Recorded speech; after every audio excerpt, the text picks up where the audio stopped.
तो थॉमसन योजना कब प्रस्तुत की? 1843 और 1848 में, 1843 और 1848 में, ये 2 बार थॉमसन योजना प्रस्तुत की गई।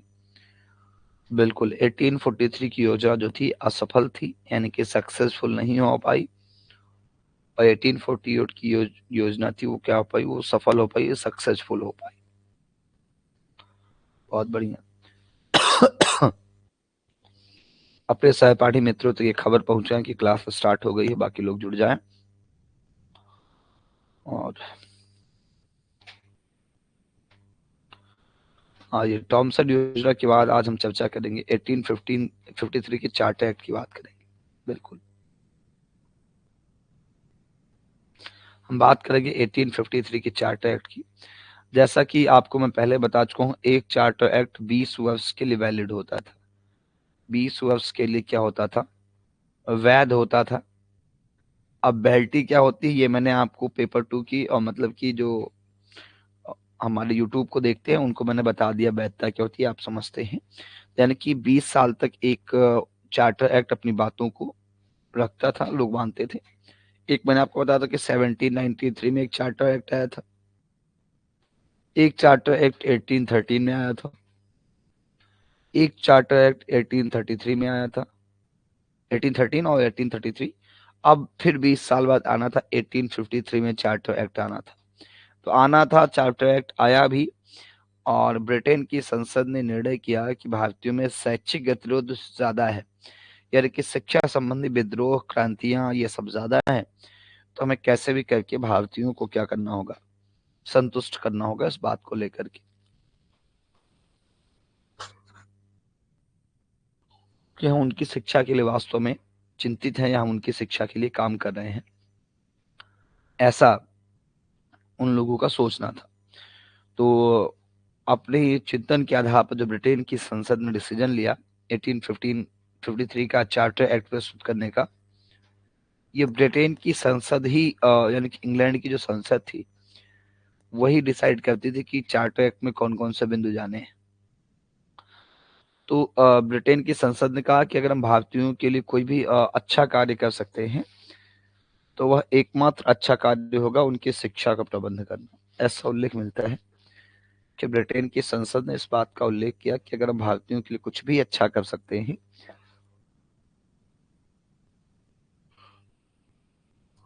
तो उस अच्छा करने में जो सबसे बेहतर होगा वो होगा कि भारतीयों की शिक्षा का प्रबंध करना। तो भारतीयों की शिक्षा के प्रबंध के लिए या शिक्षा के पुनर्गठन के लिए एक प्रकार से एक समिति का उल्लेख किया गया चार्टर एक्ट में कि हम चार्टर एक्ट आने के बाद एक समिति बनाएंगे, और वो समिति बनी भी। उसका अध्यक्ष बनाया गया चार्ल्स वुड को बनाया गया। वुड का मतलब लकड़ी वाला वुड ना समझिएगा, इस व्यक्ति का नाम ही था वुड। और ये उस समय पर यानी कि 1853 में ईस्ट इंडिया कंपनी का संचालक था। अभी आप समझिए ईस्ट इंडिया कंपनी अभी चल रही थी, उसमें कोई समस्या परेशानी थी नहीं, ईस्ट इंडिया कंपनी चल रही थी। चार्ल्स वुड ने क्या किया, अपनी रिपोर्ट तैयार की, और 19 ऑफ जुलाई 1854 को इसने उसको सबके सामने प्रस्तुत किया। 19 जुलाई 1854 को चार्ल्स वुड ने अपनी रिपोर्ट प्रस्तुत की, जिसको नाम दिया गया वुड का घोषणा पत्र, यानी कि वुड डिस्पैच। ठीक है, वुड का घोषणा पत्र यानी कि वुड डिस्पैच, जिसको चार्ल्स वुड ने प्रस्तुत किया। कब प्रस्तुत किया? तो 19 जुलाई 1854 को, 19 ऑफ जुलाई 1854 को। अब ये जो वुड डिस्पैच आया ना, ये क्या था, ये एक प्रकार से बहुआयामी था। ये कैसा था? ये बहुआयामी था और दीर्घकालिक था। बहुआयामी का मतलब मल्टी डायमेंशनल, इसमें कई सारे पक्षों की बात की गई थी, इसमें कई सारे पक्षों की बात की गई थी। और दीर्घकालिक का मतलब बहुत लॉन्ग टर्म चलने वाला था, लंबे समय तक चलने वाला था। इस वजह से जो लोग पाश्चात्य शिक्षा के समर्थक थे भारत में, उन लोगों ने वुड डिस्पैच को नाम दिया Magna carta of Indian education. Magna carta of Indian education,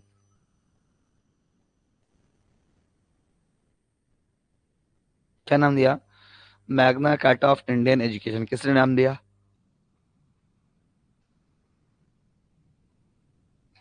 जो भारत में पाश्चात्य शिक्षा के समर्थक थे उन्होंने इसे नाम दिया Magna carta of Indian education, या हिंदी में इसको हम कहते हैं महाधिकार पत्र।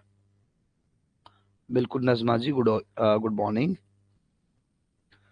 महाधिकार पत्र नाम दिया गया किसके द्वारा?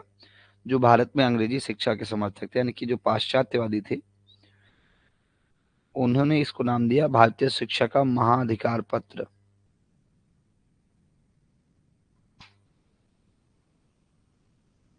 Magna carta of Indian education.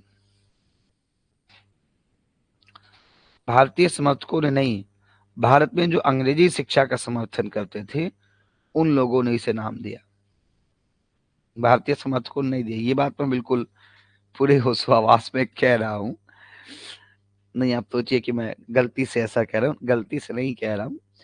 दरअसल क्या था कि बहुआयामी तो है, लेकिन अभी जब आप इसकी आगे व्याख्या देखेंगे तो आपको पता चलेगा कि हर एक बात में इन्होंने अंग्रेजी छिपा रखा है। जितनी बातें वो डिस्पैच में प्रस्तुत की गई ना, उन सभी बातों के पीछे क्या काम कर रहे थे? अंग्रेजी, अंग्रेजी, अंग्रेजी। तो जो भारतीय थे उन्होंने कहा कि नाम का केवल महाधिकार पत्र है, या हमारी चीजों को ध्यान में रखा गया है, इस वजह से हम इसको नहीं मानते हैं। लेकिन जो पाश्चात्य समर्थक थे, यानी कि भारत में अंग्रेजी शिक्षा का समर्थन कर रहे थे, उन्होंने इसको नाम दिया कि ये भारतीय शिक्षा के लिए महाधिकार पत्र होगा, Magna carta of Indian education होगा। तो अच्छा, अगर आप देखेंगे तो अभी जब इसको पढ़ा जाएगा तो आपको समझ में आएगा कि हमारी जो आज की वर्तमान की शिक्षा व्यवस्था है, उस शिक्षा व्यवस्था में बहुत सारी चीजें, इस वुड डिस्पैच की चीजें भी आज हम मान रहे हैं या अप्लाई कर रहे हैं, ऐसा भी आपको देखने को मिलेगा। तो आइए पहले हम लोग वुड डिस्पैच की बात कर लेते हैं, इसके बाद आगे की चर्चा की जाएगी।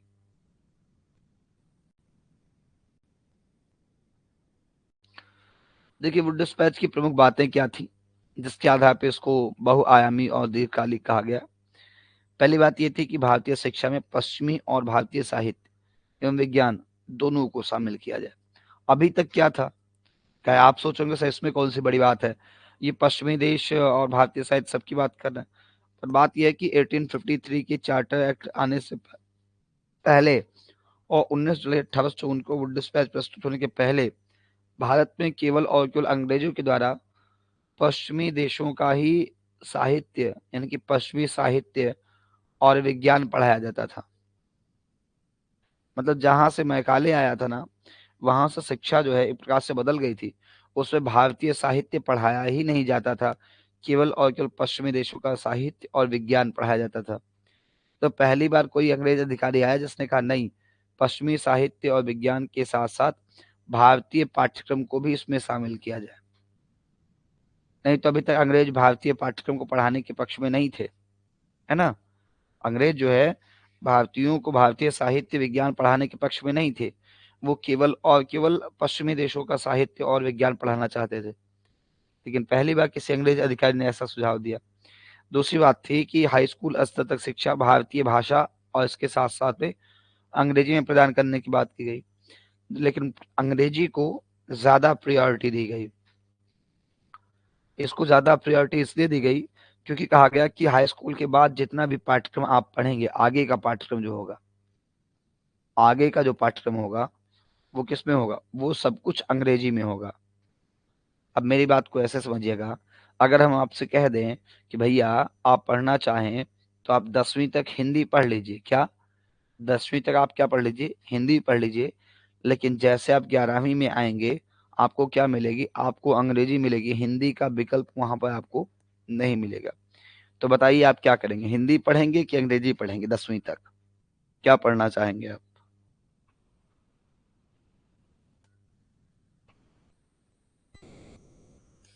बताइए।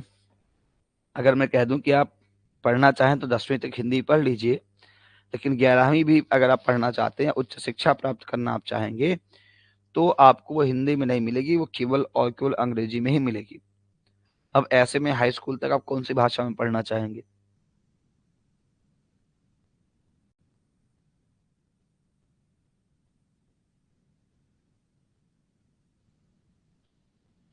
बिल्कुल। आप हाई स्कूल तक भी जिस भाषा में पढ़ना चाहेंगे वो भी आपकी क्या होगी? अंग्रेजी होगी। क्योंकि आप जानते हैं कि आगे चल करके हमें हिंदी की कोई उपयोगिता तो है नहीं। भाई हम तो क्या अपनाएंगे क्या छोड़ेंगे, ये सारी चीजें हमारी उपयोगिता के ऊपर डिपेंड करती है ना। तो हमें पता है कि आगे चल के हिंदी कोई काम आने वाला नहीं है, तो हम क्या करेंगे, इंग्लिश पढ़ेंगे। लेकिन यहाँ देखिए, इन्होंने भारतीय भाषा का जिक्र किया ना, इतने मात्र से ही इनको महान मान लिया गया कि इन्होंने बहुत बढ़िया काम किया है। क्योंकि अभी तक जितने भी अंग्रेज अधिकारी थे, वो भारतीय भाषा का कहीं उल्लेख ही नहीं करते थे। वो केवल और केवल एक ही भाषा चाहते थे, क्या, अंग्रेजी। तो वो डिस्पैच में भारतीय भाषा का सम्मान करने के लिए कहा तो गया, प्रयोग में लाने के लिए कहा तो गया, लेकिन उसकी लिमिटेशन बना दी गई कि अगर आप उच्च शिक्षा में जाना चाहेंगे तो फिर आपको हिंदी नहीं अंग्रेजी पढ़ना पड़ेगा।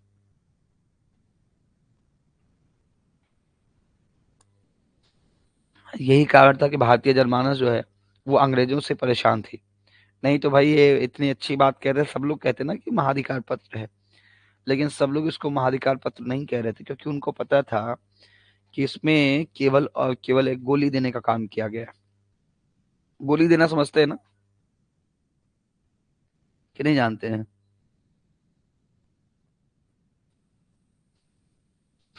गोली देने का मतलब है कि उल्लू बनाना, मूर्ख बनाना, जिसको हम लोग कहते हैं। वैसे ही हमारे यहाँ क्षेत्रीय भाषा में कहते हैं गोली दे रहे हैं। तो ये भी केवल और केवल गोली दे रहे थे, कौन, जो चार्ल्स वुड वाले हैं, चार्ल्स वुड, वुड डिस्पैच वाले, ये केवल और केवल भारतीयों को गोली दे रहे थे, और गोली नहीं बल्कि गोला दे रहे थे ये, है ना, सही अर्थों में।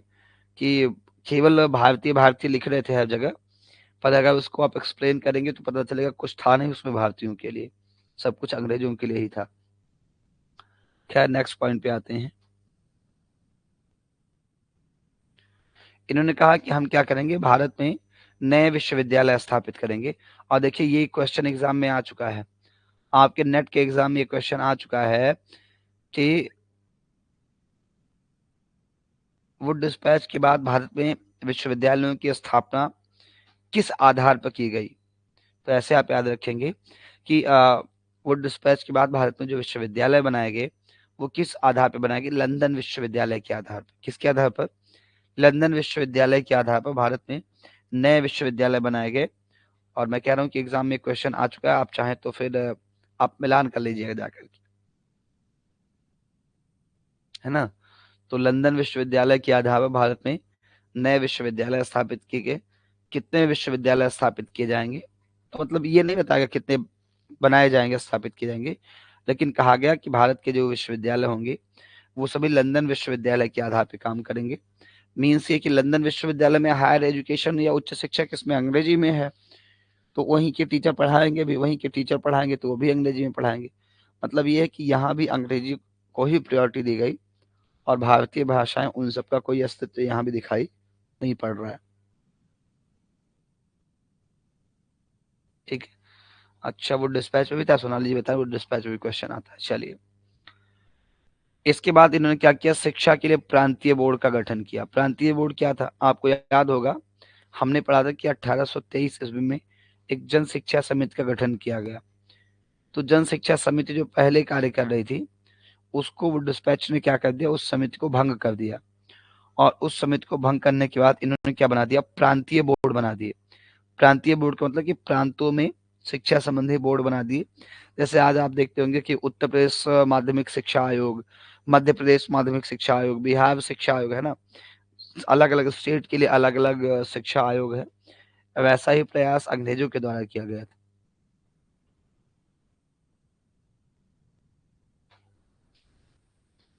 तो उन्होंने कहा कि हम क्या करेंगे, जन शिक्षा समिति को समाप्त करके प्रांतीय बोर्ड का गठन करेंगे।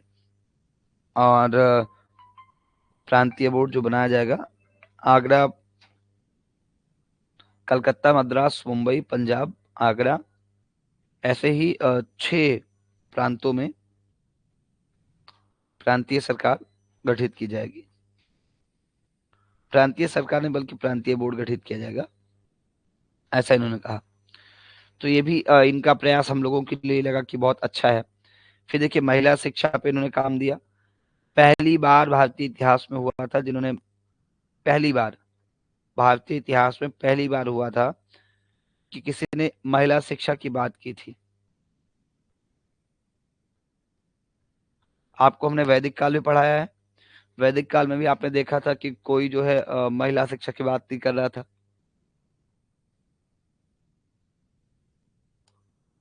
हमने बौद्ध काल आपको बताया है, बौद्ध काल में भी आपने देखा था कि कोई महिला शिक्षा की बात नहीं कर रहा था। हमने मुस्लिम काल भी बताया है, मुस्लिम काल में भी आपने देखा कोई भारतीय शिक्षा की बात नहीं कर रहा था। लेकिन जब हम 1854 का वो डिस्पैच देखते हैं तो वो डिस्पैच में महिला शिक्षा का उल्लेख किया गया था कि महिलाओं के लिए बेहतर प्रकार से शिक्षा का प्रबंध किया जाए, आवश्यकता पड़ने पर उन्हें अलग प्रकार से अनुदान दिया जाए। ऐसे ही अल्पसंख्यक शिक्षा और व्यावसायिक शिक्षा पर बल दिया गया वुड डिस्पैच के द्वारा। वुड डिस्पैच के द्वारा इसको लेकर के जो है अपने सुझाव दिए गए महिला शिक्षा, अल्पसंख्यक शिक्षा और व्यावसायिक शिक्षा, इन सभी चीजों पर, जो कि कभी भारतीय इतिहास में हुआ नहीं था। इसके साथ साथ वुड डिस्पैच में पहली बार टीचर्स ट्रेनिंग की बात की गई। उन्होंने कहा कि अध्यापकों को कम से कम 2 वर्ष का प्रशिक्षण दिया जाए। कितने का? कम से कम 2 वर्ष का प्रशिक्षण दिया जाए, ट्रेनिंग दिया जाए, और इस प्रशिक्षण के दौरान उनको भत्ता भी दिया जाए। ठीक है, भत्ता इन द सेंस कि जब वो ट्रेनिंग ले रहे हो टीचर बनने की, तो उन्हें अपनी आजीविका के लिए ज्यादा कहीं सोचना न पड़े और बड़ी आसानी के साथ वो अपनी आजीविका चला पाए।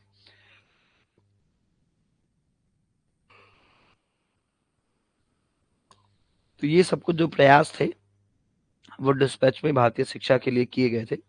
इस आधार पे जो भारत में अंग्रेजी शिक्षा के समर्थक थे उन सभी का मानना था कि भारतीयों के लिए एक प्रकार क्या ये महाअधिकार पत्र या मैग्ना कार्टा है। तो एक बार कमेंट कीजिए कि वो डिस्पैच समझ में आ गया आप लोगों को, बताइएगा।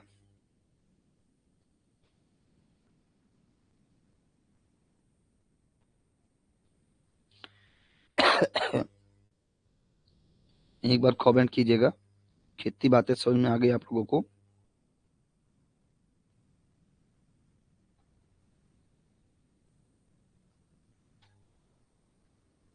ठीक है,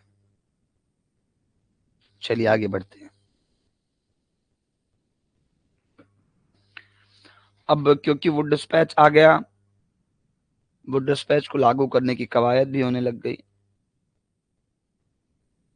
देखिए, कुछ भारतीयों द्वारा 1864 लिखा है, इसको 54 कर लीजिए, बड़ी टाइपिंग एरर है भाई।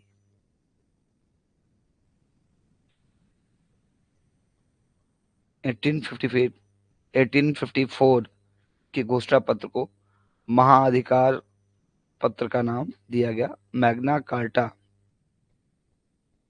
ऑफ इंडियन एजुकेशन इसको कहा गया। आपको ऐसे भी मैग्ना कार्टा लिखा हुआ मिल जाएगा, नहीं आप केवल अंग्रेजी के एक्सपेक्ट कीजिए, तो मैग्ना कार्टा आपको ऐसे भी लिखा हुआ मिल जाएगा। अब क्योंकि 1854 की बात वुड डिस्पैच आ चुका था, तो वुड डिस्पैच को बेस मान करके, जिसमें विश्वविद्यालय खोलने की बात की थी, भारत में 3 नए विश्वविद्यालय स्थापित किए गए, कलकत्ता, मद्रास और मुंबई। 1857 1857 ईस्वी में लंदन विश्वविद्यालय के आधार पर भारत में 3 नए विश्वविद्यालय की स्थापना की गई। तीनों नए विश्वविद्यालय थे कलकत्ता, मद्रास और मुंबई। ठीक है, अब असली खेला यहां से शुरू होता है, और असली खेला शुरू होने का मतलब है कि 1857 में भारतीय सेना ने क्या कर दिया, भारतीय सेना ने विद्रोह कर दिया। भारतीय सेना मीन्स ये कि जो अंग्रेजों की सेना में भारतीय सैनिक थे, उन्होंने, भारतीय सैनिक कह सकते हैं आप, भारतीय सेना कहने के बजाय भारतीय सैनिक के, भारतीय सैनिकों ने क्या कर दिया, विद्रोह कर दिया। काफी सारा समर्थन लोगों के द्वारा उनको किया गया, लेकिन जो समर्थन किया भी गया वो पर्याप्त नहीं था कि संग्राम को जीता जा सके। ठीक है, लेकिन तब भी 3 नए विश्वविद्यालय कलकत्ता, मद्रास और मुंबई की स्थापना हो गई थी, क्योंकि भारतीयों ने विद्रोह कर दिया। तो आगे चल करके 1858 में शासन व्यवस्था क्या हो गई, बदल गई। अब 1858 से क्या होने लग गया, ब्रिटेन की जो महारानी थी, ब्रिटेन की महारानी, वो शासन सीधे तौर पे करने लग गई, वहीं इंग्लैंड से। और जो एक प्रकार से ईस्ट इंडिया कंपनी थी ना, उस ईस्ट इंडिया कंपनी क्या कर दिया गया, उसके अधिकारों को समाप्त कर दिया गया। भारतीयों को संतुष्ट करने के लिए ईस्ट इंडिया कंपनी की जो शासन व्यवस्था थी उसको अस्वीकार कर दिया गया, रिजेक्ट कर दिया गया, इनवैलिड कर दिया गया, और अब भारत का शासन जो है ब्रिटेन की महारानी विक्टोरिया सीधे तौर पे करने लग गई, क्योंकि शासन बदल गया। तो शासन बदलने की वजह से जो वो डिस्पैच की बातें थी उनको हम ठीक प्रकार से लागू नहीं कर पाए। दरअसल बहुत सारे स्टेट्स में आज भी आप देखते होंगे कि 5-5 साल में सरकारें बदल जाती हैं। ये लोकतंत्र के लिए तो आप कह सकते हैं कि अच्छा है, लेकिन किसी देश के विकास के लिए अच्छा नहीं है, किसी राज्य के विकास के लिए स्थिर नहीं अच्छा नहीं है। क्यों नहीं अच्छा है? क्योंकि अगर आपको देश का विकास करना है तो उसके लिए स्टेबिलिटी बहुत जरूरी है ना। स्टेबिलिटी जो है वो बहुत ज्यादा आवश्यक है, तभी आप किसी राज्य में नियमित रूप से काम कर सकते हैं। नहीं क्या होता है कि आपकी सरकार बनती है और 1 आध साल 2 साल तो लग जाता है आपको सरकार को अपनी समझने में, अधिकार क्षेत्र में, और जब तक आप समझ करके काम करना शुरू करते हैं तब तक अगला चुनाव आ जाता है।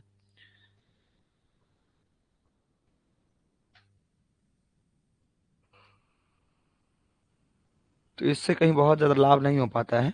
लेकिन फिर भी जब ब्रिटेन की महारानी सीधे तौर पर भारत में शासन करने लग गई, तो 1854 की वो घोषणा पत्र की जो बातें थी उनको हम प्रभावशाली ढंग से लागू नहीं कर पाए, इसलिए मैं आपको ये बता रहा हूँ।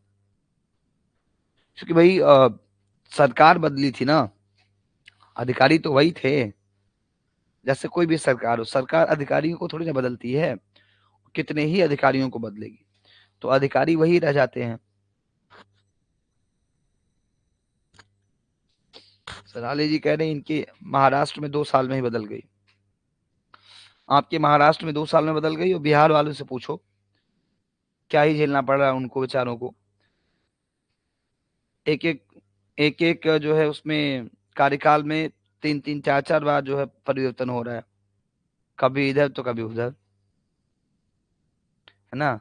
यही चल रहा है बिहार में। तो ये इतना ज्यादा चेंज होना, ये ना, ये तो सब अपने राजनीतिक फायदे के लिए करते हैं, जो बीच में चेंज करते हैं सरकार, ये सब राजनीतिक फायदे के लिए होता है। लेकिन जनता जो करती है वो 5 साल में मतदान करती है। अब वो 5 साल में मतदान जो जनता करती है वो अच्छे लोकतंत्र के लिए तो अच्छा है ना, कि उसकी सीटें कम हो जाएं, ज्यादा हो जाएं, या उसमें ये पता चलता है कि हाँ परिवर्तन जरूरी है, नहीं तो शासक निरंकुश हो जाता है।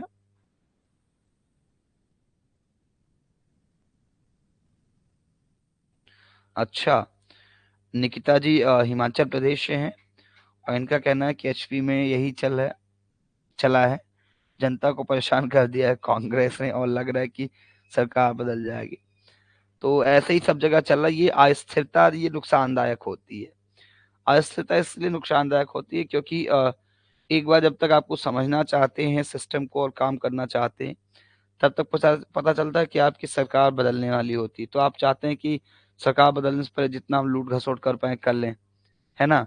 तो आप उसके लिए कोशिश करते हैं, फिर आप चले जाते हैं, अगला आता है तो कहता है हमारा राजकोषीय घाटा जो है वही बहुत ज्यादा है, हमारे पास धन ही नहीं है काम करने के लिए। तो फिर पहले 1-1.5 साल वो ऐसे बिता देता है और फिर जब वो काम करना शुरू करता है तो फिर चुनाव आ जाता है।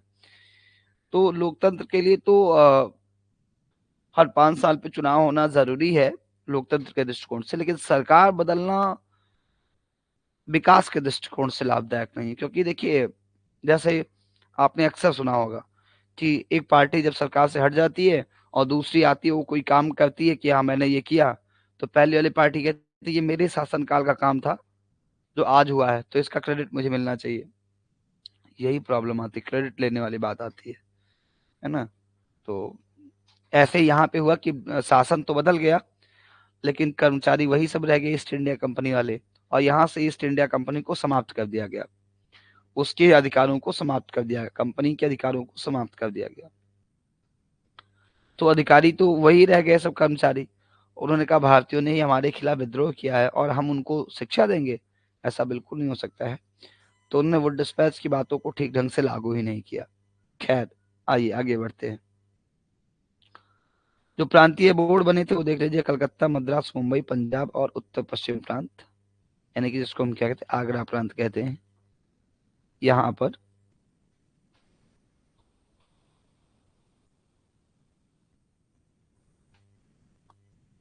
प्रांतीय बोर्ड का गठन किया गया था। बिल्कुल शिवानी जी, गुड मॉर्निंग। आइए, इस बीच में हम कहते हैं कि 1859 में एक और आदेश पत्र है जिसको कहा गया स्टैनली का आदेश पत्र।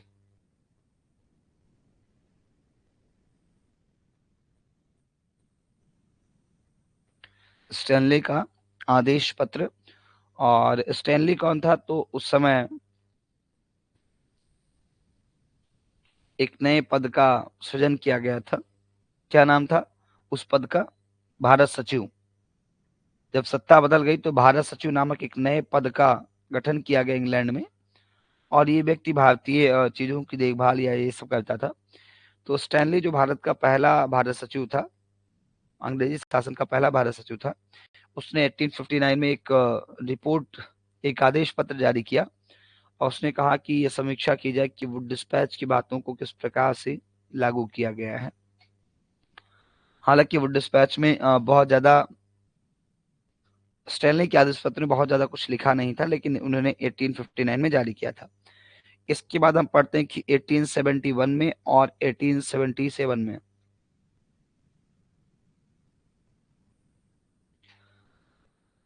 ठीक है,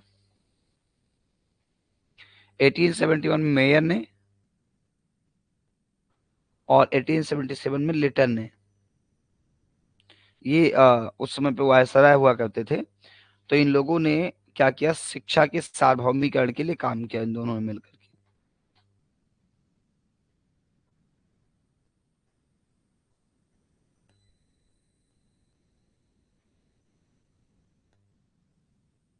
क्या किया इन दोनों ने मिल करके? किसने? मेयर ने और लिटन ने मिल करके शिक्षा के सार्वभौमिकरण का प्रयास किया। सार्वभौमिकरण करने का मतलब कि शिक्षा सबके लिए सुनिश्चित हो पाए, सबको मिल पाए, इसका प्रयास जो है वो मेयर और लिटन के द्वारा वन बाय वन करके किया गया था। कैसे प्रयास के? जैसे सहायता अनुदान प्रणाली को और ज्यादा व्यापक बना दिया, थोड़ा सा उसमें नियमों को कमजोर किया कि जिससे सबको सहायता मिल पाई, इस प्रकार की चीजें। तो ये जो वुड डिस्पैच हमने पीछे पढ़ा, उसमें एक और पॉइंट आप चाहे तो ऐड कर सकते हैं। वो ये था कि सहायता अनुदान प्रणाली यहाँ से शुरू की गई थी।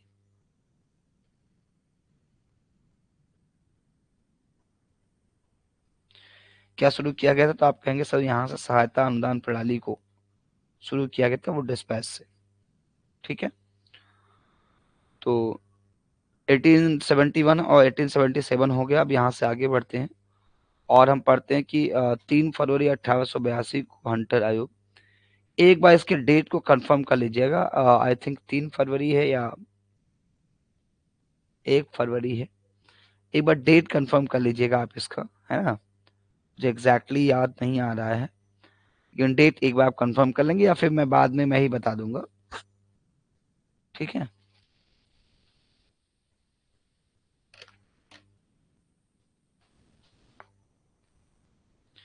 तो फरवरी 1882 में भारतीय शिक्षा के लिए एक आयोग का गठन किया गया।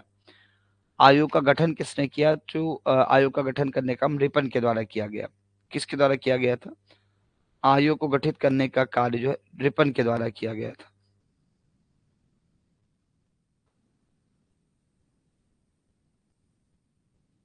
किसके द्वारा? रिपन के द्वारा। आयोग का गठन किसने किया? याद रखिएगा, तो हंटर आयोग का गठन रिपन ने किया था। सही है, 3 फरवरी। ओके, हाँ देखो भाई, मेरे पास यही है। मेरे पास ये होने का मतलब ये है कि अगर मुझे कहीं डाउट होगा, कई बार ऐसा होता है ना कि पढ़ाने के दौरान अचानक से क्लिक कर जाता है कि नहीं यार, शायद ये नहीं है। जैसे 3 फरवरी यहाँ लिखा है, लेकिन अब दिमाग में क्लिक कर गया, यार कहीं गलत तो नहीं है। एक बार होता है ना कि आ जाए दिमाग में, तो मेरे दिमाग में अगर आ जाएगा तो मैं आपको साफ तौर पे कह दूंगा कि इसको देख लेना भाई। और अगर कभी पढ़ाने के दौरान मुझसे गलती भी हो जाए, जैसे आप जानते हैं कि मनुष्य ही है भाई, मैं भी मनुष्य ही हूँ, और गलतियां मानव स्वभाव में होती हैं। कई बार विपरीत परिस्थितियों में भी क्लास का संचालन, जैसे अभी मैं आपको बताऊं कि मैंने स्टार्टिंग में जिक्र किया कि कल ऑलमोस्ट पूरा दिन हमने ट्रेवल किया, ड्राइविंग की। अब ट्रेवल और ड्राइविंग करने के बाद जो है रात को तकरीबन तकरीबन 12 बज गए सोने को, और अभी उठ भी गए। तो ऐसे कई बार होता है कि इंसान जो अगेंस्ट द सिचुएशन जाके काम करता है। तो इसमें कई बार चीजें प्रभावित हो जाती है, लेकिन मेरे एंड से आप निश्चिंत रहिएगा। अगर मुझसे कभी त्रुटि होगी तो मैं उसको बड़ी सहजता के साथ स्वीकार कर लूंगा कि मैंने इस क्लास में या यहाँ पर ना चाहते हुए मुझसे गलती हो गई, तो उसको आप सही कर लें। मुझे अपनी गलतियों को बताने और सही करने में जरा सा भी संकोच नहीं होता है। वैसे रेयर केस में ऐसा होगा, लेकिन फिर भी कभी होगा तो आप, अगर आपको तुरंत याद आए तो आप तुरंत मुझे कमेंट कर सकते हैं। बाद में आपको याद आए या आपको लगे तो आप बाद में रिमाइंड कर सकते, जहां भी आपको डाउट लगे आप बिल्कुल कह सकते हैं। ठीक है, ये कोई निरंकुश शासक वाली व्यवस्था नहीं है कि एको हम द्वितीयो नास्ति। हमारे आपके बीच सामान्य डिस्कशन, सामान्य चर्चा होती है। और अगर हमारे आपके बीच में सामान्य डिस्कशन, सामान्य चर्चा का मतलब है कि हम लोग बिल्कुल इजी गोइंग जो है, हम लोग बिल्कुल इजी गोइंग चीजों को सीखने का प्रयास करते हैं। और अगर हम लोग बिल्कुल इजी गोइंग चीजों को सीखने का प्रयास करते हैं, इस दौरान कोई त्रुटि हो जाती है तो उस त्रुटि को हम लोग सही करने के लिए भी काम करेंगे, है ना। इस वजह से भी अगर कभी ऐसा हो जाए तो आप मुझे जरूर कमेंट कर देंगे,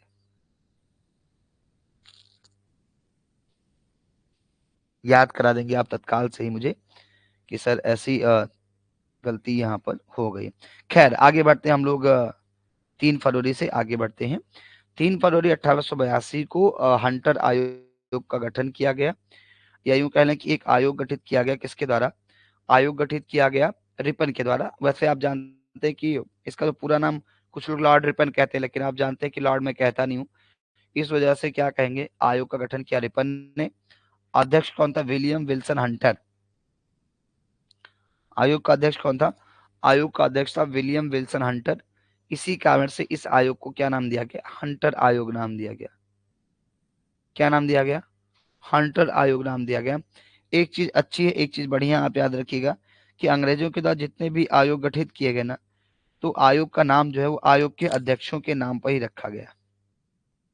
ठीक है, जो आयोग का अध्यक्ष होगा और उसी आयोग के अध्यक्ष के नाम से उस आयोग को हम क्या करते हैं, उस आयोग को हम जानने का काम करते हैं। जैसे अभी 1882 में आप पढ़ रहे हैं तो हंटर आयोग, क्योंकि इसका अध्यक्ष कौन था? हंटर था। अभी इसके बाद आप एक रेले आयोग पढ़ेंगे, क्योंकि उसका अध्यक्ष थॉमस रेले होगा। आगे चल करके आप एक सैडलर आयोग पढ़ेंगे, क्योंकि उसका अध्यक्ष सैडलर था।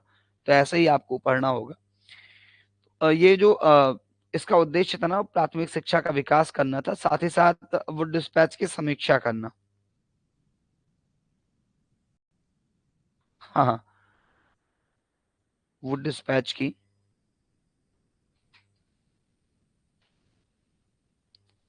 समीक्षा करना। ठीक है, जो हंटर आयोग बनाया गया था। नहीं पूनम जी, क्लास अभी कहाँ से स्टार्ट होगी? पिछले 40 मिनट से क्लास चल रही है। तो वुड डिस्पैच की समीक्षा करने का काम किसको दिया गया था? हंटर आयोग को दिया गया था। और हंटर आयोग का अध्यक्ष जो था वो विलियम हंटर था। इसमें कुल 20 सदस्य थे और 20 सदस्यों में से 8 भारतीय सदस्य थे। कितने? 8 भारतीय सदस्य थे।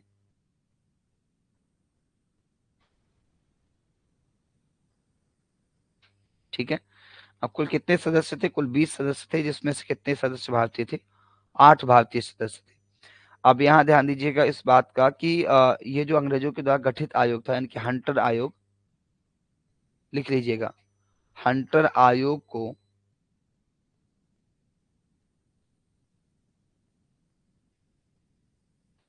हंटर आयोग को भारतीय शिक्षा आयोग कहा जाता है।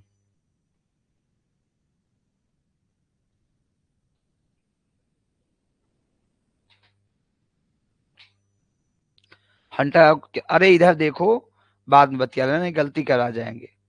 समझिए मेरी बात को। हंटर आयोग को क्या कहते हैं? भारतीय शिक्षा आयोग कहते हैं। क्यों भारतीय शिक्षा आयोग कहते हैं? क्योंकि पहली बार अंग्रेजों के द्वारा गठित, पहली बार अंग्रेजों के द्वारा गठित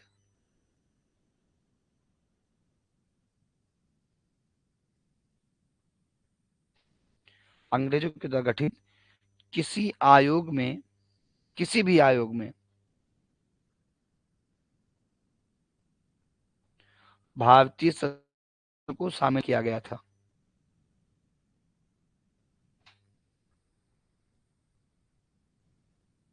ये पहली बार ऐसा हो रहा था कि आयोग अंग्रेजों के द्वारा बनाया गया है, और अंग्रेजों के द्वारा जो आयोग बनाया गया है उसमें भारतीय सदस्यों को शामिल किया जा रहा है। इसके पहले कभी ऐसा नहीं हुआ था कि आयोग अंग्रेजों ने बनाया हो, उसमें भारतीय सदस्यों को शामिल किया गया हो। स्वागत है आपका अर्चना यादव जी।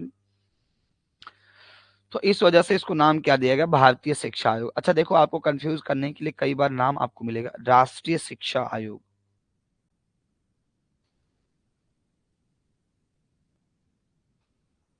क्या नाम मिलेगा, राष्ट्रीय शिक्षा आयोग, या कई बार यही आपको देखने को मिलेगा शिक्षा आयोग। तो क्या ये राष्ट्रीय शिक्षा आयोग और भारतीय शिक्षा आयोग दोनों बातें एक ही हैं या दोनों बातें अलग अलग हैं?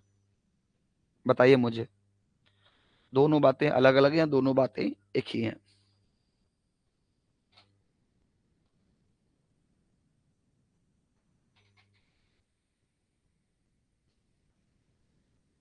बताइए मुझे। विजय श्री कह रहे हैं अलग अलग और मनीषा जी कह रहे हैं दोनों सेम है। और लोग बताएं, सोनाली भी कह रहे हैं एक है, निकिता कह रही सेम है।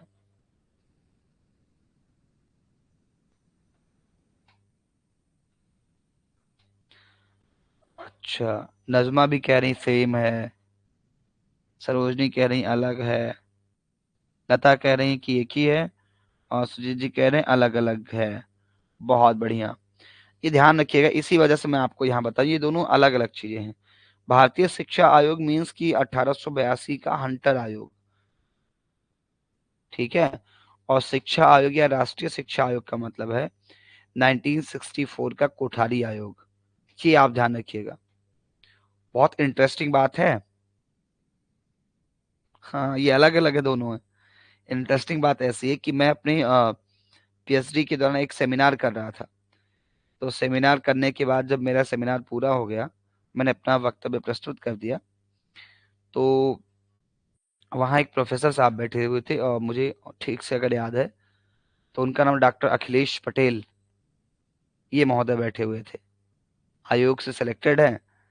तो सेमिनार के बाद इन्होंने कहा कि जितेंद्र जी आपसे कुछ क्वेश्चन पूछें। मैंने कहा साहब पूछिए। तो उन्होंने कहा कि ये बताइए कि भारतीय शिक्षा आयोग, ऐसे में पूछा, भारतीय शिक्षा आयोग और राष्ट्रीय शिक्षा आयोग में क्या अंतर है? तो जिन्होंने इस चीज को नहीं पढ़ा होता ना, वो जनरली मान देते हैं कि दोनों बातें एक ही हैं, भारतीय शिक्षा आयोग और राष्ट्रीय शिक्षा आयोग। क्योंकि अब मैं आपको पढ़ाने का या बताने का भी काम करता हूँ, तो भाई मुझे तो छोटी छोटी चीजों को भी ध्यान में रखना पड़ता है। तो मैंने उनको बिल्कुल प्रॉपर वे में एक्सप्लेन किया, जैसे भारतीय शिक्षा आयोग इसे हम कहते हैं या इसका मतलब ये होता है, राष्ट्रीय शिक्षा आयोग हम इसे कहते हैं इसका मतलब ये होता है। तो उन्होंने इसके बाद प्रशंसा की, और प्रशंसा करते हुए मुझे कहा उन्होंने, अखिलेश सर ने, कि इकलौता ऐसा क्वेश्चन था, एक सिंगल क्वेश्चन था जो कि मुझसे मेरे असिस्टेंट प्रोफेसर के इंटरव्यू के दौरान पूछा गया था। उन्होंने बताया कि यही क्वेश्चन इंटरव्यू के दौरान पैनल ने हमसे पूछा था कि भारतीय शिक्षा आयोग और राष्ट्रीय शिक्षा आयोग में क्या अंतर है। तो कहे कि मैंने तो अंतर बता दिया था, लेकिन एक ही क्वेश्चन के बाद उन्होंने कहा ठीक है आप बाहर जाए, दूसरा क्वेश्चन उन्हें पूछा ही नहीं। तो अखिलेश सर कहे कि तब मुझे उस समय लगा कहीं ऐसा तो नहीं मैं गलत बता दिया हूँ। लेकिन जब रिजल्ट आया तो देखा कि उसी एक क्वेश्चन के आधार पे मेरा सिलेक्शन हो गया था, केवल एक क्वेश्चन के आधार पे। क्योंकि ये क्वेश्चन ऐसा है कि देखने में आपको बहुत छोटा लगता है, पर है ये कंफ्यूजिंग है ना, तो बहुत सारे लोग इस तक नहीं पहुंचते हैं, समझ रहे हैं। लेकिन अच्छा लगा कि सुजीत यादव जी या कुछ और लोगों ने ऐसा ही बताया कि कोठारी आयोग को हम क्या कहते हैं, राष्ट्रीय शिक्षा आयोग कहते हैं, और हंटर आयोग को हम भारतीय शिक्षा आयोग कहते हैं। अभी कोठारी आयोग आगे आपको मिलेगा, उसके लिए परेशान नहीं हो। तो हंटर आयोग वो डिस्पैच की समीक्षा करने के लिए बनाई गई थी, और विशेष तौर पे प्राइमरी एजुकेशन को लेकर के, प्राथमिक शिक्षा को लेकर के, ठीक है। अब हंटर आयोग ने अपने कुछ सुझाव दिए, जो सुझाव हंटर आयोग ने दिया वो आपकी स्क्रीन पर इस समय दिख रहा होगा। सबसे पहले इनका मानना था कि विद्यालय प्राथमिक शिक्षा में विद्यालय भवन और फर्नीचर का जो खर्च है इसको क्या किया जाए, इसको कम किया जाए। प्राथमिक शिक्षा के संदर्भ में ये सुझाव दिए थे। कई बार ऐसे प्रश्न पूछा जाता है कि हंटर आयोग किस शिक्षा स्तर से संबंधित था।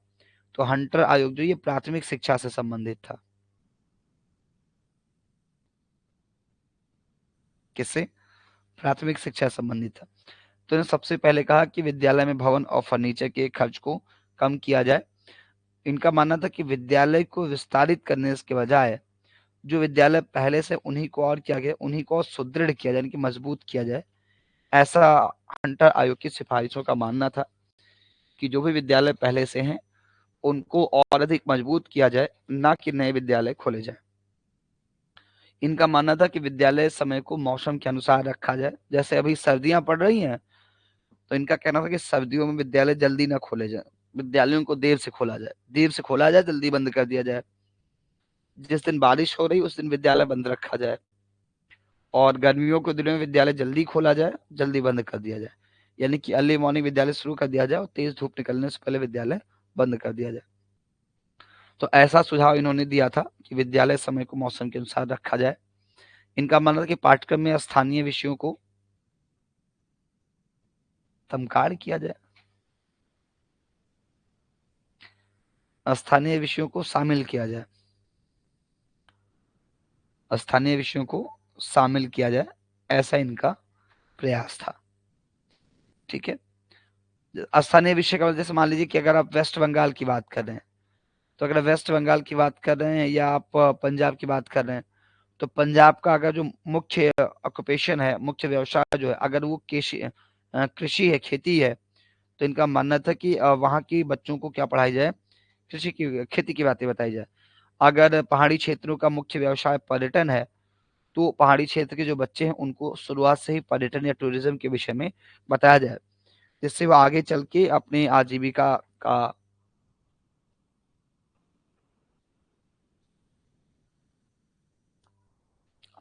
का प्रबंध खुद कर पाए।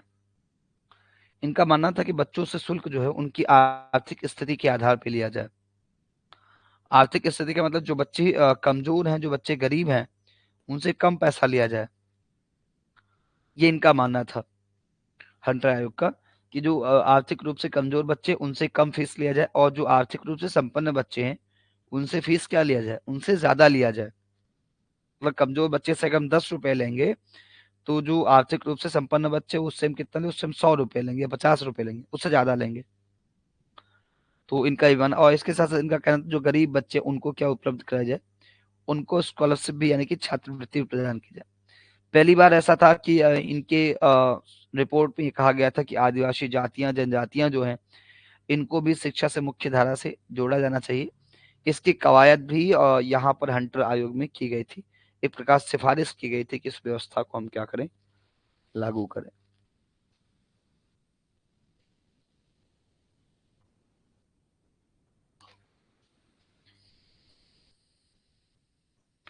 आज संख्या कम है अभी थोड़ी आप लोगों की।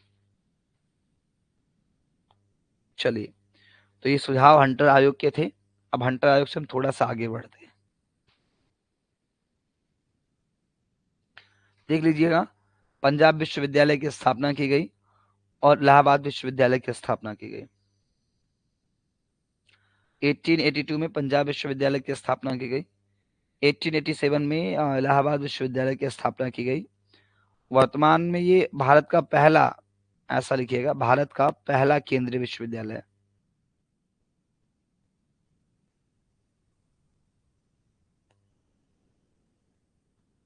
भारत का पहला केंद्रीय विश्वविद्यालय अगर कोई है, वो क्या है, इलाहाबाद विश्वविद्यालय है। और इसकी विशेषता एक ये भी है कि इलाहाबाद विश्वविद्यालय को अंग्रेज अधिकारी के द्वारा स्थापित किया गया था। यानी कि ऐसे आप पढ़िएगा कि अंग्रेजों के द्वारा स्थापित भारत का पहला केंद्रीय विश्वविद्यालय, या ऐसे भी कि भारत का ऐसा केंद्रीय विश्वविद्यालय जिसकी स्थापना अंग्रेज अधिकारी के द्वारा किया गया था। ये याद रखिएगा, ये आपको घुमा फिरा के पूछा जाता है, लेकिन घुमाने फिराने में भी आप याद रखिएगा कि भारत का पहला विश्वविद्यालय है, केंद्रीय विश्वविद्यालय, जिसको कि अंग्रेज अधिकारी के द्वारा स्थापित किया गया। अगर भारतीय के द्वारा स्थापित भारत का पहला केंद्रीय विश्वविद्यालय की बात करेंगे, कि भारतीय के द्वारा स्थापित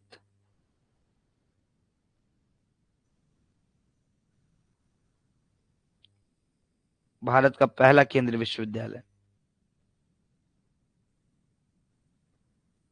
तो कोई बता सकता है क्या नाम है उसका? किसी भारतीय के द्वारा स्थापित भारत का पहला केंद्रीय विश्वविद्यालय कौन सा है? बताएगा कोई?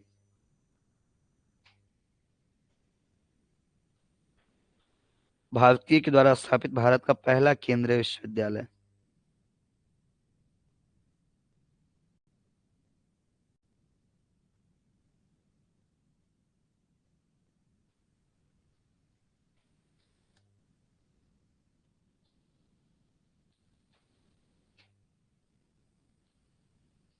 बताइए। बहुत बढ़िया निक्की जी, बहुत बढ़िया आंसर। नहीं नहीं, मुक्त विश्वविद्यालय नहीं था मनीषा। सबसे पहला भारतीय के द्वारा स्थापित,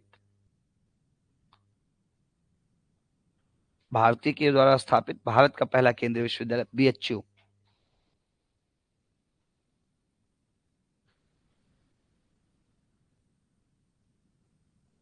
काशी विद्यापीठ। ये बनारस विश्वविद्यालय, बनारस हिंदू विश्वविद्यालय, काशी विश्वविद्यालय, कई सारे नामों से उसको आप जानते हैं, लेकिन बीएचयू आप कह सकते हैं। ये जो है स्थापित किया गया 1916 में, 1916 ईस्वी में स्थापित किया गया। लेकिन ये किसी भारतीय के द्वारा स्थापित भारत का पहला केंद्रीय विश्वविद्यालय था। इसके पहले भी यह है, ऐसा नहीं इलाहाबाद विश्वविद्यालय मैं आपको बता रहा हूँ, लेकिन ये अंग्रेज अधिकारी के द्वारा स्थापित किया गया था। तो ये दोनों पॉइंट आप नोट कर लीजिएगा। फिर 1898 1898 में एक बार फिर से भारत का गवर्नर, भारत का वायसराय बदलता है, और कर्जनवा जो है ये भारत का वायसराय बनकर के आता है 1898 में। कर्जनवा जब वायसराय बनकर के आता है भारत का, तो ये कहता है कि अरे यार, भारत की शिक्षा चल कैसी रही है ना। वो अपने आप से ही कहता है, क्योंकि लोग बताते हैं कि बहुत ही महत्वाकांक्षी और एक प्रकार से बुद्धिजीवी वर्ग का व्यक्ति था कर्जनवा। तो महत्वाकांक्षी और बुद्धिजीवी वर्ग का होने की वजह से कर्जनवा ये प्रश्न करता है कि आखिर भारत की शिक्षा व्यवस्था चल कैसी रही, इतनी वृद्ध अवस्था में, इतनी बेकार स्थिति में शिक्षा व्यवस्था चल कैसी रही है। तो उसका कहना होता है कि हम भारतीय शिक्षा व्यवस्था को बेहतर करने के लिए काम करेंगे, और भारतीय शिक्षा व्यवस्था को बेहतर करने के उद्देश्य से उसने क्या किया, एक सम्मेलन बुलाया। 1901 ईस्वी में उसने एक सम्मेलन बुलाया, जिसको नाम दिया गया शिमला सम्मेलन। शिमला समझौता मत कहिएगा, है ना। शिमला सम्मेलन नहीं, शिमला समझौता नहीं, बल्कि शिमला सम्मेलन, ये आयोजित किया 1901 ईस्वी में। अच्छा, हुआ क्या कि इस सम्मेलन की जानकारी किसी भारतीय को नहीं दी गई, ना ही सम्मेलन में किसी भारतीय को इनवाइट किया गया। मतलब उस टाइम पे इतना तेज इलेक्ट्रॉनिक और सोशल मीडिया भी नहीं होती थी, बावजूद इसके कि समाचार पत्रों में कोई सूचना ये सब दिया जाता था, लेकिन इस सम्मेलन की सूचना भारतीयों को नहीं दी गई, और ना ही किसी भारतीय को इसमें बुलाया गया। इस मिशन को कंप्लीटली बिल्कुल गुप्त रखा गया। इसी वजह से इसे हम भारतीय शिक्षा का गुप्त सम्मेलन कहते हैं। किसे? शिमला सम्मेलन को भारतीय शिक्षा का गुप्त सम्मेलन कहते हैं। अच्छा, इस सम्मेलन को आयोजित किसने किया था?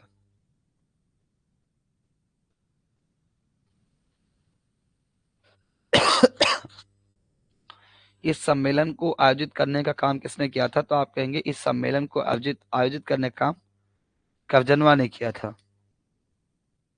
किसने किया था? कर्जनवा ने इस सम्मेलन को आयोजित करने का काम किया था।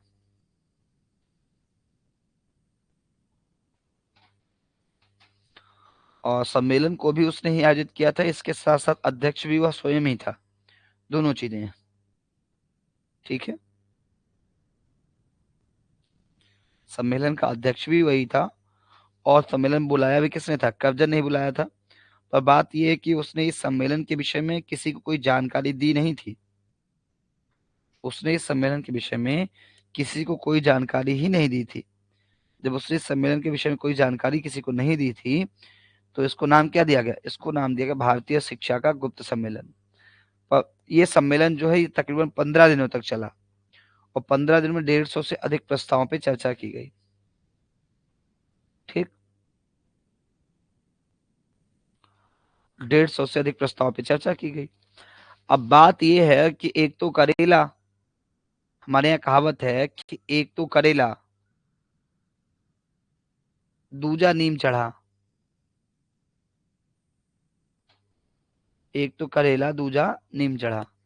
इसका मतलब यह है कि एक तो पहले से ही गड़बड़ था और दूसरा उसको गड़बड़ का साथ भी मिल गया, है ना। जैसे करेला, करेले में कसैलापन पाया जाता है ना, तो करेले में जो कसैलापन पाया जाता है एक तो वैसे ही, और दूसरा नीम की पत्तियों या नीम के पेड़ या उसकी छाल में भी कसैलापन पाया जाता है। तो स्वभावतः तो करेला वैसा ही कसैला है। अब अगर उसको हम नीम के पेड़ पे चढ़ा देंगे तो उसका कसैलापन क्या हो जाएगा, बढ़ जाएगा। तो वैसे ही भारतीय कहते हैं कि एक तो वैसे ही अंग्रेज अधिकारी था, ये क्या था, ये अंग्रेज था, इसके ऊपर बहुत भरोसा तो किया नहीं जा सकता था, ये तो ठीक है। लेकिन दूसरी समस्या की बात ये थी कि इसने जो काम किया वो चोरी छिपे काम करने का प्रयास किया। तो आप कितने भी ईमानदार क्यों ना हो, अगर चोरी छिपे काम करेंगे ना तो लपेटे में तो आएंगे ही आएंगे। तो करजनवा भी भारतीयों के लपेटे में आ गया। तो प्रश्न ये उठता है कि जब करजनवा ने किसी को सम्मेलन के विषय में बताया ही नहीं था, तो आखिर भारतीयों को इसकी जानकारी कैसे हो गई कि करजनवा कोई सम्मेलन कर रहा है जिसमें हम लोगों को नहीं बुलाया गया है, और ये सम्मेलन शिक्षा से संबंधित, ये बात कैसे पता चली।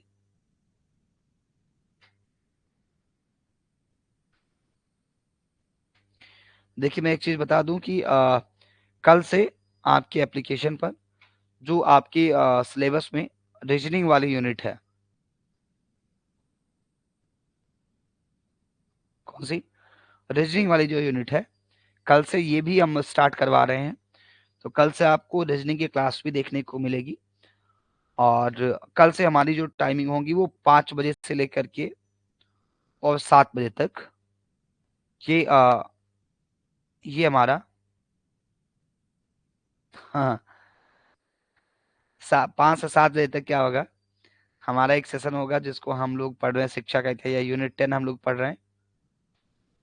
और 8 बजे से, क्योंकि बीच में आपको थोड़ा गैप मिलना चाहिए, फिर 8 बजे से लेकर के और तकरीबन तकरीबन 9 बजे तक ये आपकी रीजनिंग वाली यूनिट होगी। या अगर आप इसको किसी और टाइम पे चाहते हैं तो आप कमेंट कर सकते हैं। जैसे अगर आपको लगता है कि मॉर्निंग में ही आपके पास और भी काम होता है, आप नहीं कर पाएंगे, तो एक क्लास तो ये वाली तो फिक्स है, इस वाले को हम टाइमिंग को चेंज कर सकते हैं, कभी भी आप कर लीजिए। कभी भी मीन्स ये कि 1 बजे के पहले पहले या 12 बजे के पहले पहले। तो इसको हम चेंज अप कर सकते हैं। नहीं, मैं नहीं पढ़ाऊंगा, इसके लिए न्यू टीचर आपको मिलेंगे, मैं नहीं पढ़ाऊंगा, मुझे रीजनिंग मैथ इन सब चीज़ों से मैं दूर रहता हूँ, मेरा वो कमजोर कड़ी है।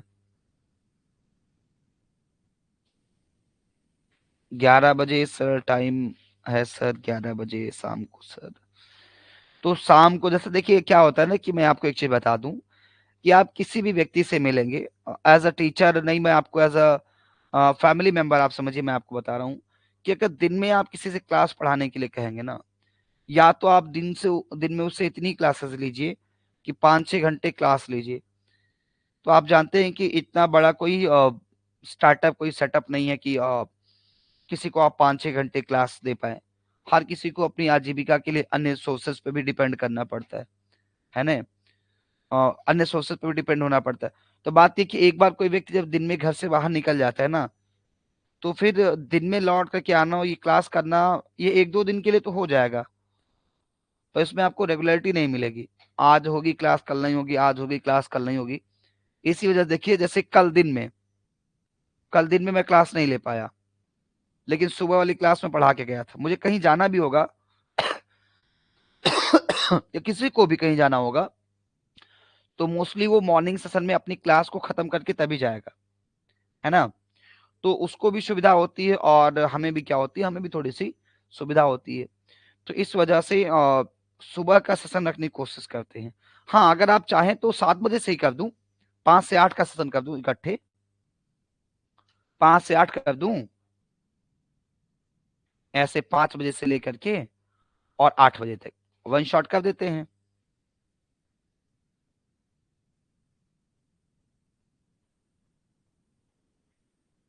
5 से 8 कर देते हैं, बताइए।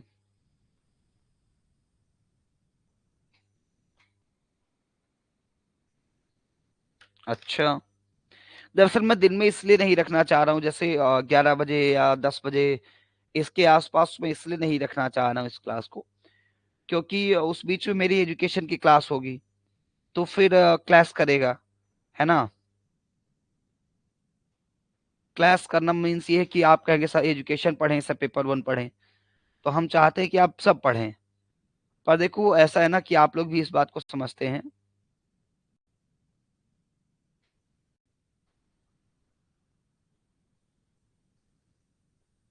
ठीक है, चलिए 9 से 10 कर दूंगा, है ना। 9 से 10 कैसा रहेगा? 9 बजे से 10 बजे तक कैसा रहेगा, ये बताइए। 2 घंटे का बीच में आपको समय भी मिल जाएगा।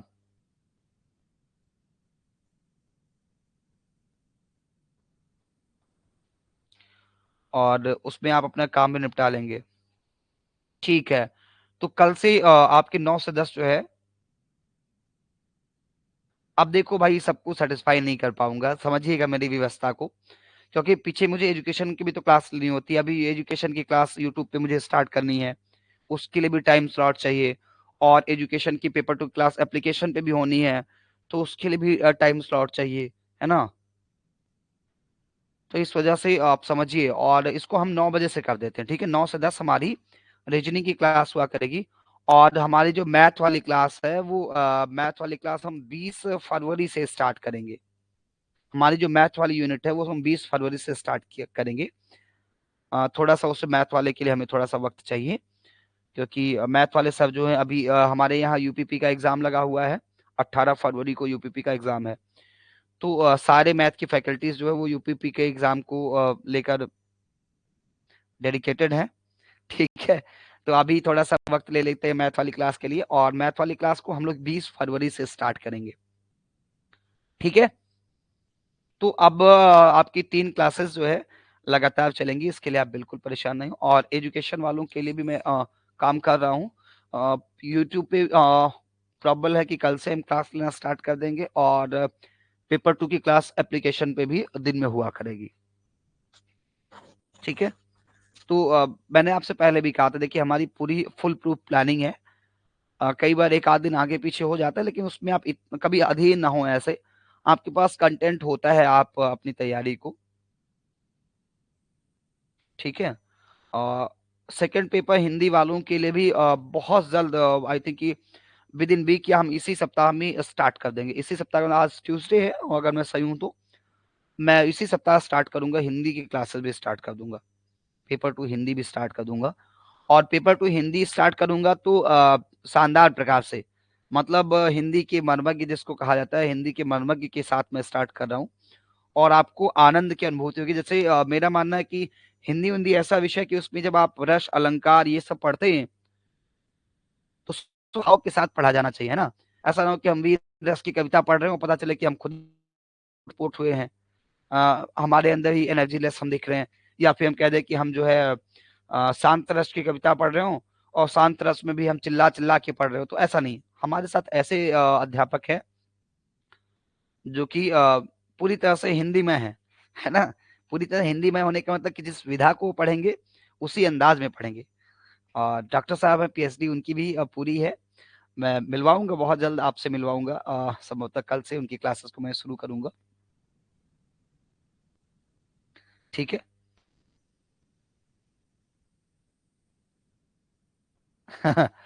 नहीं, उनको ये जो एल है उनके साथ ये भी समस्या ही बच्चे बता रहे हैं कि हम हिंदी लॉन्च कर रहे हैं, वह शानदार प्रकार। देखिए हमारे पास जो होगा व्यवस्थित होगा, बेहतर होगा। कई बार थोड़ा सा वक्त लगता है, लेकिन हम हमारा मुख्य कार्य ये नहीं है कि हम जो है धनार्जन करने के लिए काम कर रहे हैं। अगर हम धनार्जन करने के लिए काम कर रहे होते तो पता चलता कि अब तक हम लॉन्च कर चुके होते। बहुत सारे हमारे मित्र हैं जो कि वनडे एग्जाम की तैयारी करवाते हैं, वनडे एग्जाम की तैयारी करवाने में हिंदी उनका विषय अब तक किसी को बैठा दिया होता। लेकिन मेरा उद्देश्य बिल्कुल नहीं आपको गुमराह करना, इस वजह से हम ऐसे ही अध्यापक के साथ जुड़ रहे हैं जो कि उच्च शिक्षा में ही काम कर रहे हैं, और बेहतर अनुभव उनके पास है। मतलब उम्र में हमसे भी बड़े हैं, तो हमारे थोड़े से आदरणीय भी हैं, लेकिन काम के मामले में कोई कंप्रोमाइज नहीं। वहाँ पर हमारे इंस्ट्रक्शंस होंगे, और उसको पूरी तरह से फॉलो अप किया जाएगा। एनीवे मैंने आपको ये सूचना दे दी है। डेली 5 आवर क्लास होती है, तो जो उनके साथ जुड़े हैं वही जानते हैं, मैं नाम नहीं लेना चाहूंगा। लेकिन कितने घंटे क्लास होती है ये तो राम जी ही जाने। और दूसरे को कटघरे में खड़ा कर देना ये बहुत आसान होता है, because boss is always right, है ना। हमारे यहाँ एक कहावत चलती है कि बॉस इज ऑलवेज राइट। अगर बॉस ने कह दिया कि आम के पेड़ पर अंगूर लगा हुआ है, तो यस सर, आपको यही बोलना होता है। और कई बार लोगों को अपनी नौकरी बचाने के लिए ही करना पड़ता है। लेकिन ना मैं उस प्रकार का जॉब होल्डर हूँ, ना मैं उस प्रकार का बॉस हूँ। दोनों चीजें मैं नहीं मानता हूँ। लेकिन कुछ लोगों का ये जहन में होता है कि नहीं, बॉस इज ऑलवेज राइट, मतलब कि मैंने जो कह दिया वही सत्य है। तो भाई अपना प्लेटफॉर्म है, तो अपने लिए हम कुछ भी कह लेंगे और दूसरे में कुछ भी दोष निकाल देंगे। बहुत आसान हो जाता है ना कि हम दूसरे को कह दे कि आपने ऐसा किया है या आपकी वजह से ऐसा हुआ है, ये हम कह लें, क्योंकि भाई अब प्लेटफॉर्म हमारा है तो हमारे पास अधिकार है। लेकिन ये उचित नहीं है ना। अगर आप 5 घंटे काम कर रहे हैं, तो ये हर कोई देख रहा है कि आप कितने घंटे काम कर रहे हैं और क्या आप कर रहे हैं, बताना या छिपाना नहीं है। दुनिया जानती है। अरे यार, अगर आप बाहर हो, अगर आप किसी अन्य कार्य में व्यस्त हो, तो गुरु और शिष्य के संबंध हमने वैदिक काल से पढ़े हैं। हम मानते हैं कि गुरु अपने बच्चों को संतानवत स्नेह करता था, यानी कि अपने संतान के जैसे स्नेह करता था। और जो संतानें मतलब जो शिष्य होते थे, वो भी अपने गुरु को पिता तुल्य मानते। तो गुरु और शिष्य के बीच में क्या ही अंतर इन चीजों का लेकर के। अगर हम अपनी चीजों को साफ तौर पे, सीधे तौर पे आपसे बताएं कि हमारे साथ ये समस्या है, तो मुझे नहीं लगता कि कोई विद्यार्थी ऐसा है जो समझ पाएगा। लेकिन अब इस बात के लिए, अब महान बनने के लिए झूठ का पुलिंदा बना लें, दैट इज नॉट फेयर। लेकिन अब क्या करें, कुछ लोगों की आदत होती है, मानसिकता, कि उनको लगता है कि एको अहम द्वितीयो नास्ति, न भूतो न भविष्यति, एक मैं ही हूँ और दूसरा कोई है नहीं, ना भूतकाल में हो ना भविष्य में कोई होगा, है ना। हाँ, लोगों को यही होता है कि खुद को हीरो साबित करना और दूसरे को विलेन साबित करना, ये लोगों की टेंडेंसी होती है। अपने लिए लोग वकील बन जाते हैं, दूसरों के लिए न्यायाधीश बन जाते हैं। तो ये परिपाटी प्राचीन समय से चली आ रही है। लेकिन कुछ लोग मिल जाते हैं जो अड़ के खड़े हो जाते हैं कि नहीं, हम इस चीज को एक्सेप्ट नहीं करेंगे। तो वक्त आएगा तो मैं उसमें से हूँ कि गिन गिन करके और चुन चुन करके, मेरे साथ अगर ऐसा कुछ होता है तो मैं हिसाब बराबर, उधार रखने में विश्वास नहीं करता हूँ बहुत ज्यादा। तो मैं, हालांकि टीचर बनने के बाद थोड़ा सा जो है पिछले 5-7 सालों में परिवर्तन आया है। नहीं तो प्रवृत्ति ऐसी थी कि मैं किसी से छीन करके भिड़ जाऊं। छीन के भिड़ने का मतलब कि अगर दूर दराज से भी सुनाई पड़ जाए कि इन्होंने कुछ कहा है, तो मैं उसको ढूंढ करके और मिल लेता, क्या भाई तुमने ऐसा कहा है, अगर कहा तो क्यों कहा। लेकिन हाँ, मैं ज्यादा बकाया नहीं रखता, इस चीज में विश्वास करता हूँ। तो अगर किसी ने ऐसा कुछ कहा होगा तो जरूर उसको प्रतिक्रिया मिलेगी। और प्रतिक्रिया ऐसी मिलेगी कि उसको जो है फिर डाइजेस्ट करने के लिए टैबलेट का सहारा लेना पड़ सकता है। खैर, आइए, लेकिन ये बहुत आसान होता है। तो हमारे साथ जुड़ेंगे सर, हिंदी के साथ जुड़ेंगे, बहुत जल्द जुड़ जाएंगे, इसी सप्ताह में जुड़ जाएंगे और हम बेहतर काम करेंगे।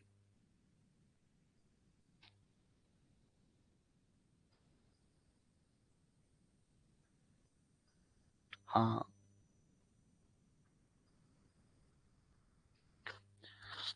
सठे साठ्यम समाचरित।